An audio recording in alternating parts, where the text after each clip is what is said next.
Assalamualaikum warahmatullahi wabarakatuh. Salam sejahtera untuk kita semua. Om Swastiastu, Namo Buddhaya, salam kebajikan. Terima kasih telah menyempatkan diri untuk menonton video ini. Perkenalkan, nama saya Jansung Hans Peter, SPMC.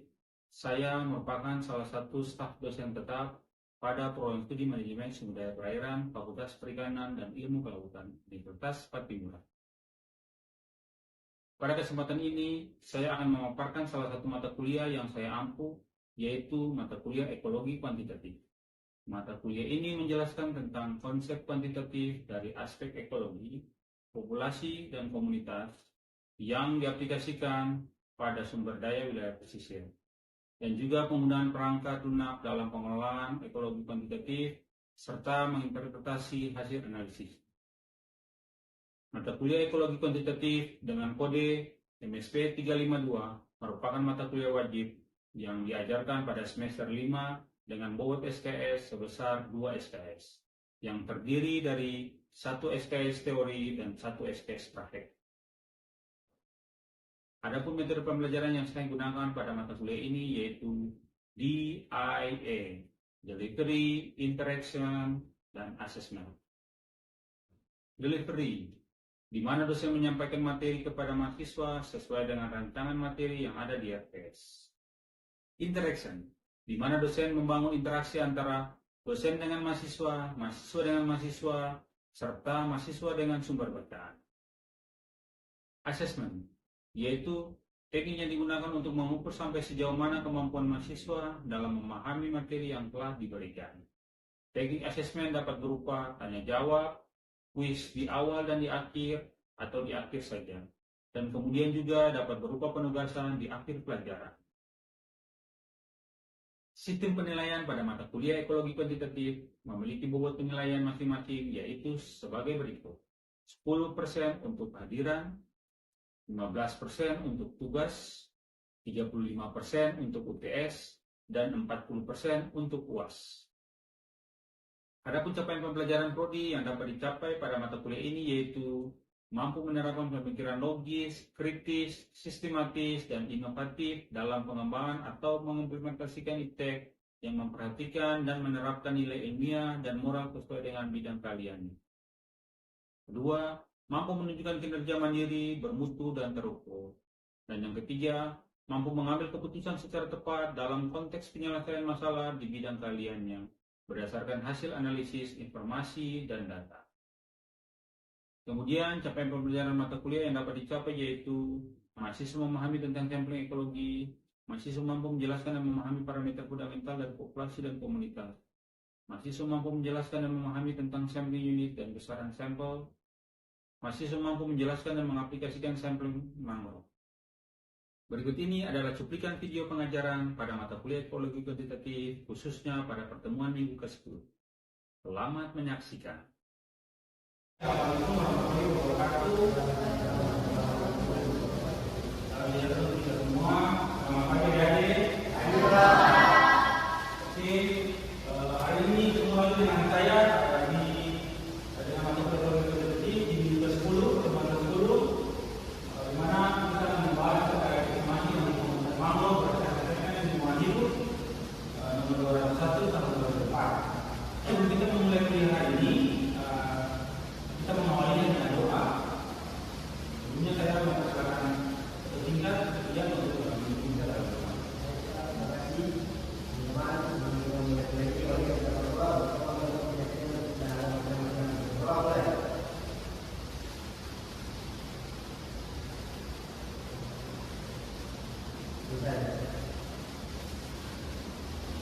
Saya ingin berdiri ya. Sebelum kita mulai kuliah ini, saya absen dulu ya untuk hadirannya.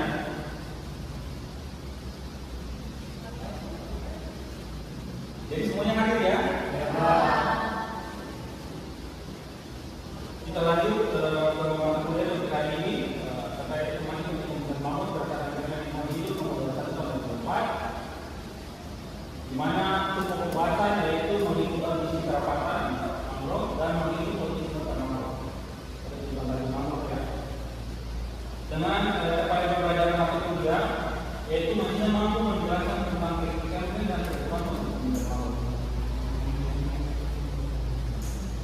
Ya, dalam penilaian dan mau berdasarkan mekanisme ekonomi nomor 21 tahun 2004, yaitu tentang kriteria baku dan kebutuhan perusahaan umum, ada dua kriteria yang dinilai. Yang pertama adalah kebutuhan dan kriteria kerapatan. Oke, di mana ada ini merujuk dari keputusan Menteri Lingkungan Hidup nomor 201 tahun 2004, yaitu di mana ada terlihat dalam kategori padat itu semuanya harus lebih dari 75, kerapatan itu harus lebih dari 1.508 hektar. Dan di lingkungan sedang yaitu presentasinya adalah lebih dari 50 dan kurang dari 50%. Dan kerapatan itu lebih dari 1.008 hektar sampai kurang dari 1.508 hektar. Kemudian untuk penilaian data lapangan untuk terkait kondisi mangrove, penilaian kondisi mangrove berdasarkan KPM hanya dilakukan untuk menggambarkan kondisi terkini pada tingkatan pohon. Untuk nilai kerapatan, nilai kerapatan yang diambil adalah data dari setiap individu mangrove yang ditemukan pada suatu pengamatan yang ada di situ. Di mana yang kita ambil dari setiap segala itu adalah yang dikerahkan atau dikerahkan. Jadi yang ukuran dikerahakannya lebih dari 16 cm itu saja yang ada ambil datanya sebagai lingkar gerakan.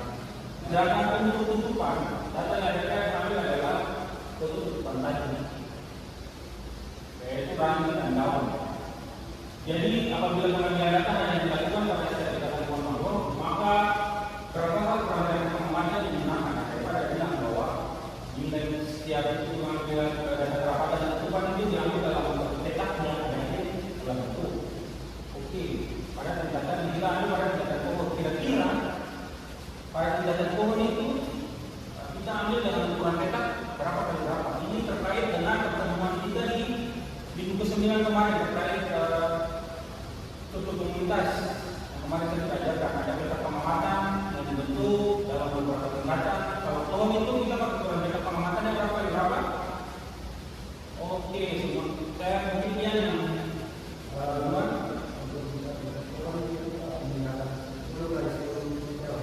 Oke, betul sekali. Jadi peta pengamatan yang kita gunakan untuk mengisahkan kondisi komunitas mangrove ini karena yang kita amati lagi tingkatan pohon, sehingga peta pengamatan yang kita gunakan adalah ukuran 10 meter. Kemudian metode pengambilan data tadi kan sudah peta pengamatan, ukuran peta pengamatan yang digunakan. Kemudian ada metode yang adik-adik harus gunakan untuk menentukan peta pengamatan tersebut dalam meletakkan peta pengamatan. Oke, kalau yang adik-adik belajar kemarin pada struktur komunitas yang pertemuan kemarin itu kan Pak ada ajar metode yang digunakan itu kira-kira metode apa saja? Oke, Bobby. Betul sekali, metode lain rasa dan rasa. Jadi untuk menentukan struktur komunitas saya juga menggunakan metode lain rasa atau rasa.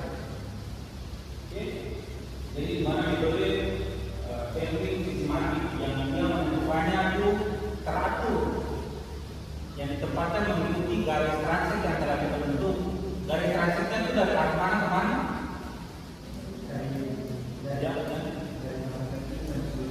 Ya, itu sekali. Jadi untuk garis transit yang dari transit ini adalah metode yang secara sistematik, di mana kotak pengamatannya disusun secara teratur dan pada garis transit yang sudah dibentuk, yang dimana garis transit tersebut dibentuk dari arah pasang kiri ke arah sumber peredaran. Oke, sedangkan untuk pengambilan data untuk komunitas mangrove itu sendiri adalah mungkin ada sudah belajar mengenai survei pada pertemuan kedua dan ketiga, kan? Metode ekologi yang digunakan kan? Jadi untuk kondisi komunitas mangrove menggunakan metode survei lalu proses sampling. Kalau survei adalah metode acak yang ditentukan berdasarkan Kalau ada dia komunitas mangrove, berarti ada dia bisa melihat sertifikasi dalam hal dia terlihat dari apa? Zonasi mangrove. Di mana setiap zonasi itu di bagian zona depan itu ada kebutuhan jenis apa, kemudian pada zona tengah populasi apa, dan zona barat itu populasi jenis apa. Jadi pada dia bisa menggunakan sertifikat random sampling. Jadi penentuan stasiun pengamatan secara acak berdasarkan sertifikasi dalam zonasi atau sebaran dari populasi di mangrove yang tempat. Jadi pertama kita tentukan di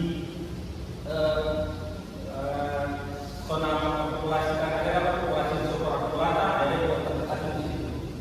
Atau ada populasi Toneraja apa, ada di stasiun di situ. Populasinya, stasiunnya.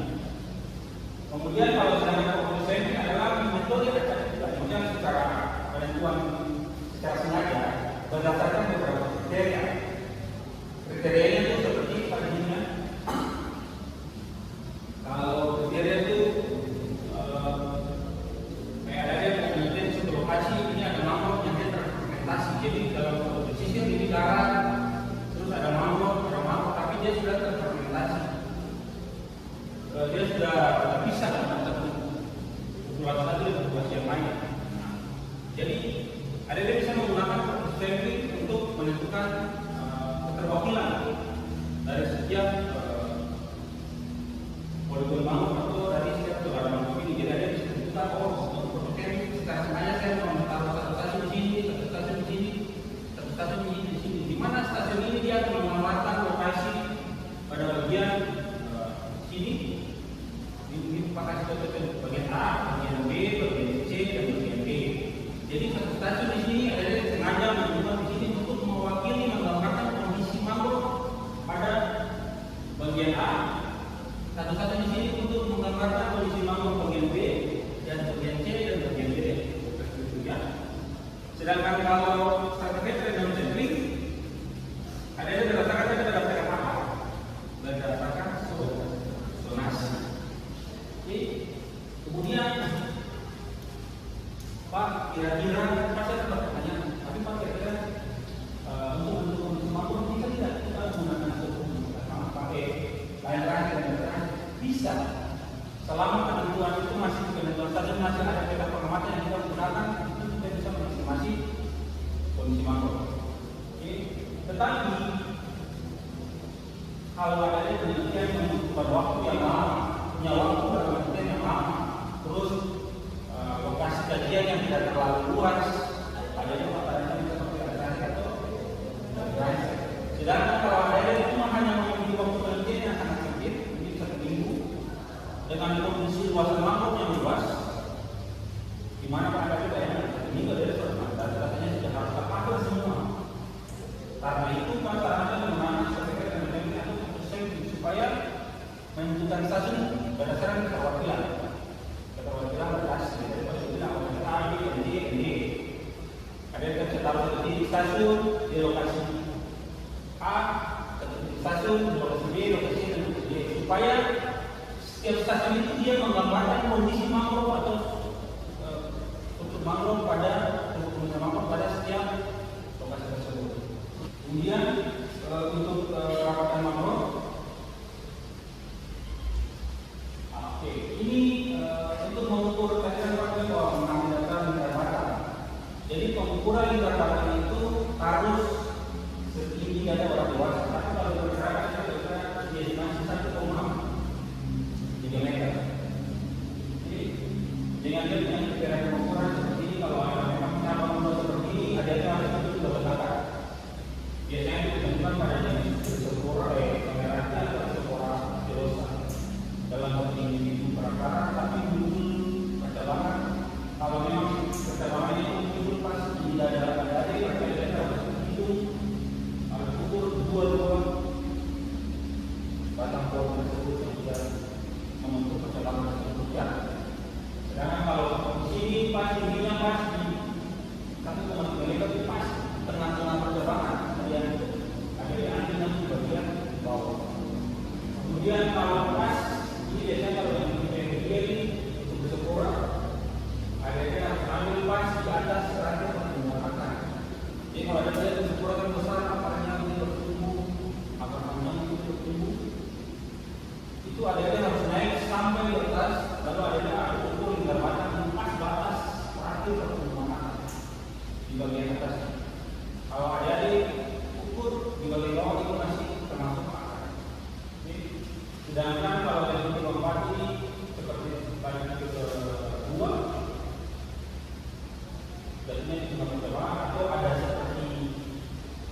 bentuk yang aneh atau yang benjolan pada bagian batang pohon itu adanya subur di bagian atas benjolan dari batang tersebut.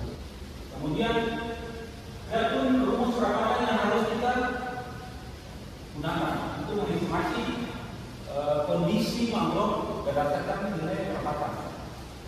Rumus ini adalah dengan seperti kata yaitu jumlah kendaraan seluruh jenis dibagi dengan luas petak pengamatan dikali dengan 10.000. Pertemuan kemarin pada satu komunitas Pak juga mengajarkan ada rumus perapatan di situ.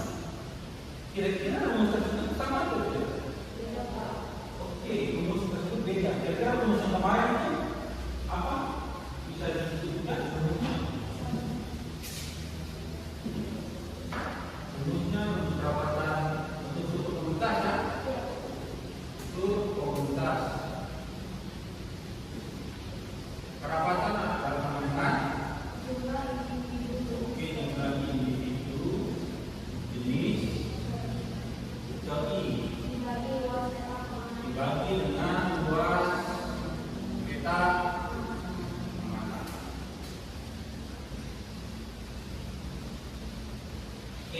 Satuannya apa? Individu per meter persegi. Oke, ini rumus kerapatan yang Pak ajarkan di minggu kemarin untuk suku komunitas. Tadi kan kalian tadi ya bilang bahwa berbeda Pak. Nah, kira-kira perbedaannya di mana? Kalau ada yang bisa lihat. Yang rumus itu kemarin itu sudah dikalikan dengan 2000, sedangkan rumus ini dikalikan dengan 10.000. Oke, itu perbedaan pertama. Perbedaan keduanya ini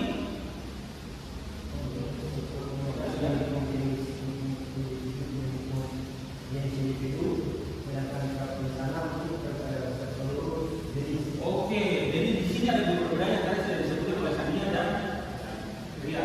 Di mana tadi saya bilang Pak di sini dikali pada rumus perawatan pada kondisi komunitas pada komunitas itu dikalikan dengan 10.000. Sedangkan di sini tidak. Kemudian dia bilang juga bahwa di sini jumlah totalnya itu individu jenis tadi, sedangkan di sana itu jumlah jenis.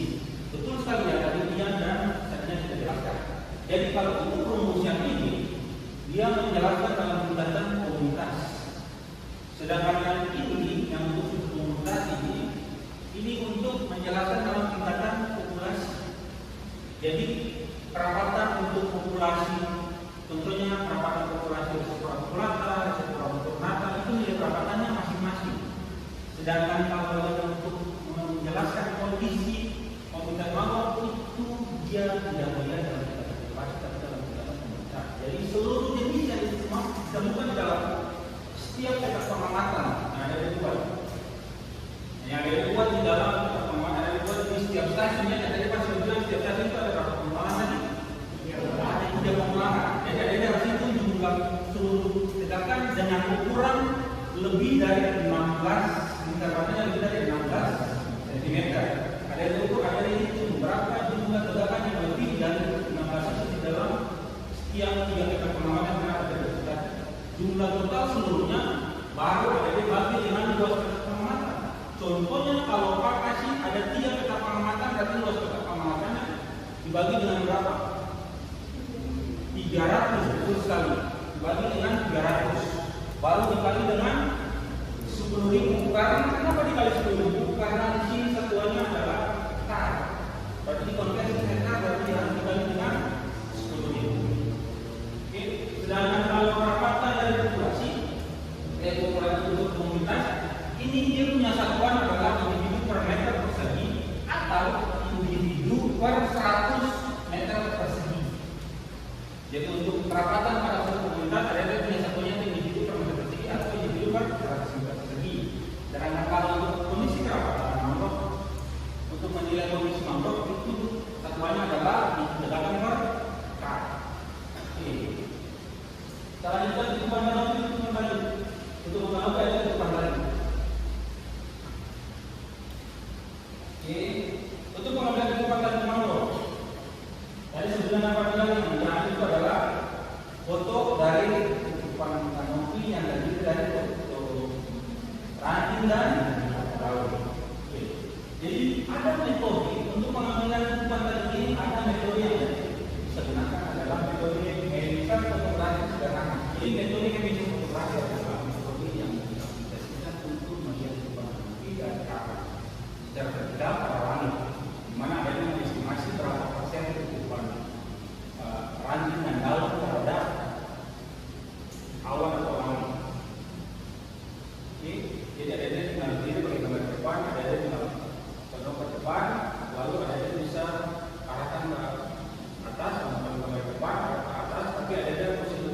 harus ada pohon dan lainnya. Tidak boleh ada di karena sudah capek mungkin. Biasanya kalau jalan bangun kan kalau sudah capek kan sudah malas, langsung sudah sender di pohon langsung itu tidak dipakai seperti itu.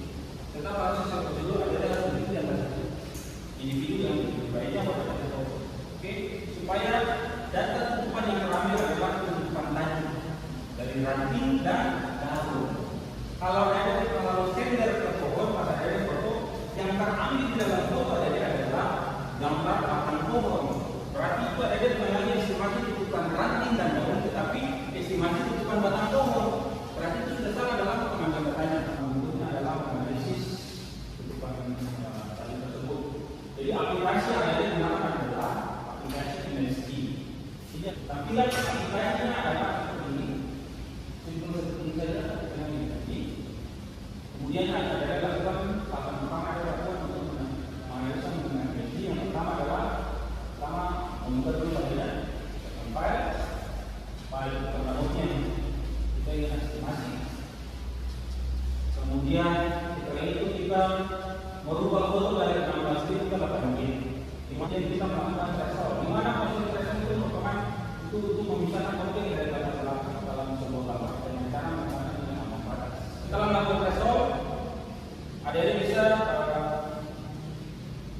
menganalisis tutupan mangrovenya. Dilihat dari histogram. Itu rumus untuk mengestimasi tutupan mobil yang menggunakan metode histografi yang dikasih dengan aplikasi. Rumusnya adalah jumlah total piksel ranting dan daun dibagi dengan jumlah piksel seluruhnya dikali dengan 100. Oke. Ini jumlah total piksel dan rantingnya dibagi dengan jumlah piksel dikali 100. Jadi nilai persen tutupan untuk piksel yang tadi.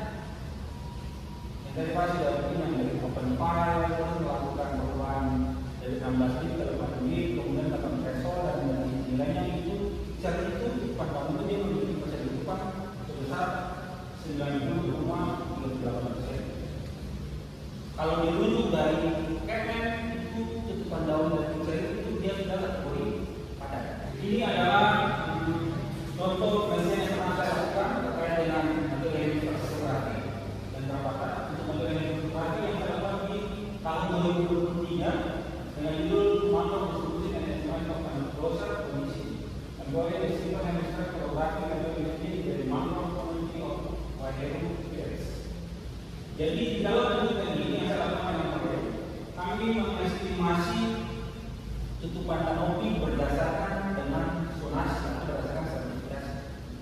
Jadi metode yang saya gunakan untuk penelitian ini adalah metode stratified random sampling.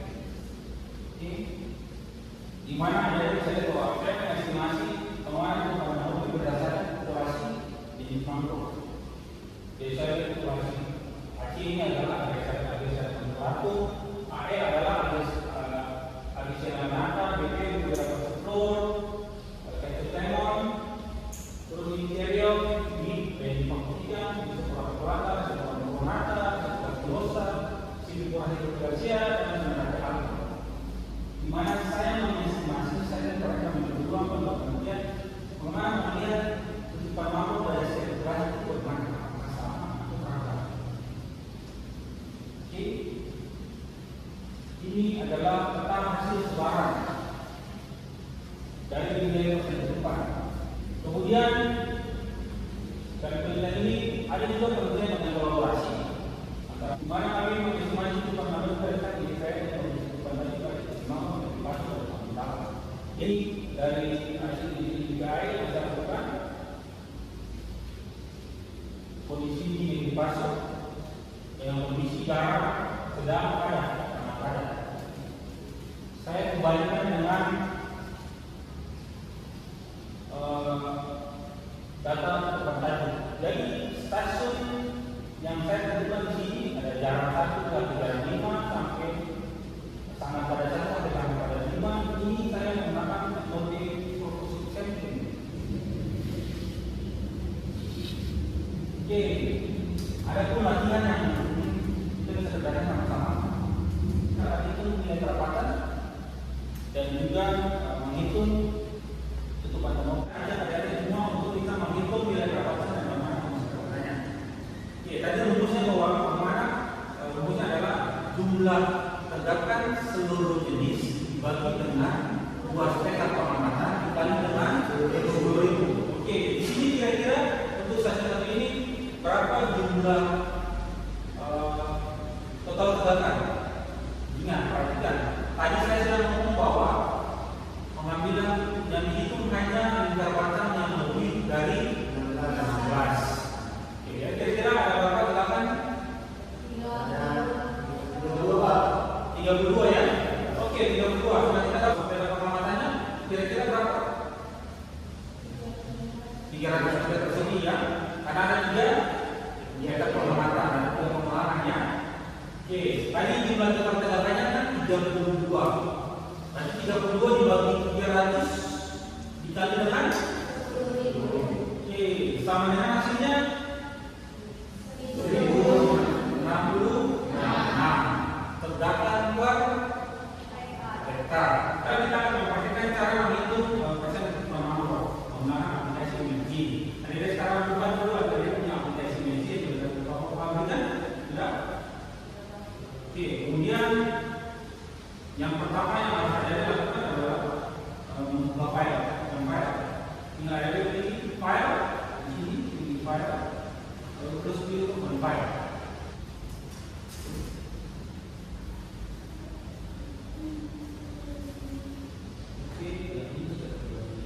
Jadi tinggal kita hitung saja gambar tersebut dikali dengan 100. Tadinya berapa penuhnya? Nilainya 79,4. Kalau punyanya kita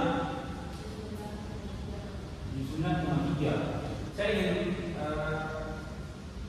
mengevaluasi dulu terkait kemampuan Anda apakah sudah memahami tidak terkait materi ini. Untuk menilai tutupan kanopi, di sini kita menggunakan metode apa? Ya, betul sekali Bu. Misal fotografi. Oke, mungkin sampai di sini pertemuan kita. Terima kasih. Jangan lupa tugas kumpul minggu depan. Sampai ketemu di pertemuan ke-11. Karena kita sudah memulai dengan doa. Kita juga harus memulai dengan doa. Oke, saya persilakan kepada. Terima kasih Pak. Sebelum menjalankan doa ini, mari kita berdoa. Berdoa halaman presentasi kita masing-masing. Berdoa mulai.